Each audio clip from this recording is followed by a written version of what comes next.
যদি চিহ্ন কি? একটি অনুচ্ছেদ লেখো যেখানে বিভিন্ন রকম যদি চিহ্নের ব্যবহার রয়েছে। এটা খুব ইম্পর্টেন্ট একটা প্রশ্ন।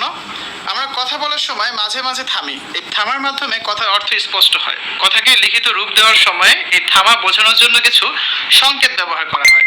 এই সংকেতগুলোর নাম যদি চিহ্ন, যেমন দাড়ি, কমা, সেমিকোলন, প্রশ্ন চিহ্ন, বিস্ময় চিহ্ন, ড্যাশ ইত্যাদি। ঠিক আছে?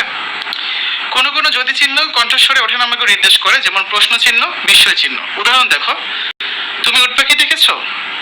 তুমি উট পাখি দেখেছো? এখানে প্রথম বাক্যটি প্রশ্ন বোঝাচ্ছে আর পরের বাক্যটি বিস্ময় বোঝাচ্ছে। ঠিক আছে? এবার আমরা একটা অনুচ্ছেদ রচনা করব যেখানে হচ্ছে অনেক ধরনের যদি চিহ্নের ব্যবহার থাকবে। আমরা যদি চিহ্নগুলোকে মার্ক করে দেব। আমার মনে হয় এদেশে লাইব্রেরির সার্থকতা হাসপাতালের চাইতে কিছু কম নয়, স্কুল কলেজের চাইতে কিছু বেশি। এই কথা শুনে অনেকে চমকে উঠবেন, কেউ কেউ আবার হেসে উঠবেন।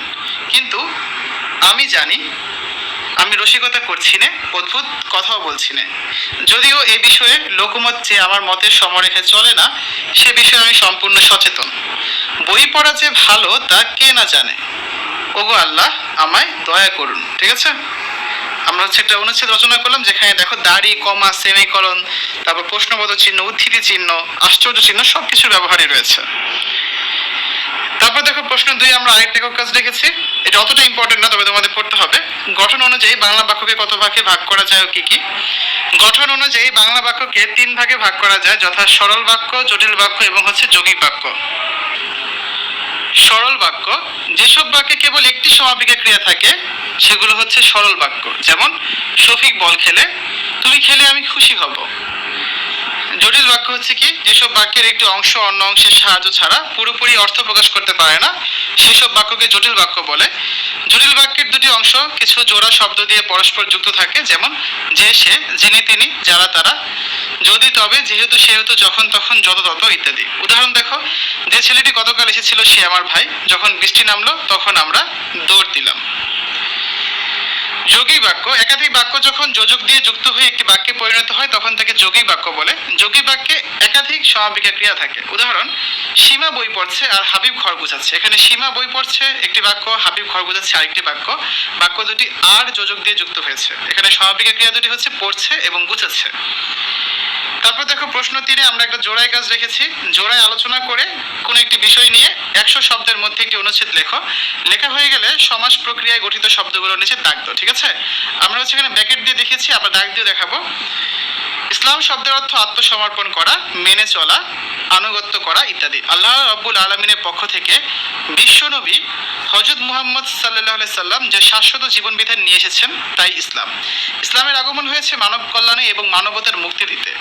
মানব জীবনের সব সমস্যার বাস্তবসম্মত সমাধান রয়েছে ইসলামে। ইসলামের সুশীতল ছায়াতলে এসে মজলুম মানবতা পেয়েছে মুক্তির দিশা। যেগুলো নিচে দাগ দিচ্ছে এগুলো হচ্ছে সমাস প্রক্রিয়ায় গঠিত শব্দ। ঠিক আছে? অত্যাচারিত, অবহেলিত, বিপর্যস্ত মানুষ পেয়েছে শান্তির ঠিকানা। মহানবী সাল্লাল্লাহু আলাইহি সাল্লাম যখন পৃথিবীর বুকে আগমন করেন তখন সাধারণ মানুষ ছিল নির্যাতিত, নিষ্পেষিত এবং অধিকার হারা। এমনই এক সংকটময় মুহূর্তে মহানবী সাল্লাল্লাহু আলাইহি সাল্লাম মানুষের মাঝে নিয়ে আসলেন সাম্যের বাণী এবং বঞ্চিতের অধিকার সংরক্ষণে তিনি উপস্থাপন করলেন এক ন্যায়নীতির আদর্শ। ইসলামী পৃথিবীতে সম অধিকারের ভিত্তিতে বিশ্ব ভ্রাতৃত্বে জন্ম দিয়েছে। ধনী গরিব, রাজা প্রজা, উঁচু নিচুর ভেদাভেদ ধূলিসাৎ করে ইসলামী সর্বপ্রথম মানুষের মাঝে মানবতাবোধের ধারণা জন্ম দেয়। ইসলাম নারীর যথাযোগ্য মর্যাদা দান করে তার ঋত গৌরব প্রতিষ্ঠা করেছে। প্রাক ইসলাম যুগে যেখানে নারী পণ্যের মতো বিক্রি হতো, সেখানে কন্যা সন্তানকে জীবন্ত প্রথিত করা হতো, সেখানে ইসলামী সর্বপ্রথম নারীকে উপযুক্ত সামাজিক মর্যাদা প্রদান করেছে। পরিপূর্ণ ইনসাফের ভিত্তিতে ইসলাম সমাজে শান্তি প্রতিষ্ঠায় অগ্রণী ভূমিকা পালন করে। ইসলামে এক প্রতিবেশী অন্য প্রতিবেশীর আমানত স্বরূপ। প্রতিবেশীর ইজ্জত আবরু, ধন সম্পদ রক্ষা করা, তার বিপদে এগিয়ে আসা, তার উপস্থিতি অনুপস্থিতিতে কল্যাণ কামনা করা ইসলামের গুরুত্বপূর্ণ বিধান।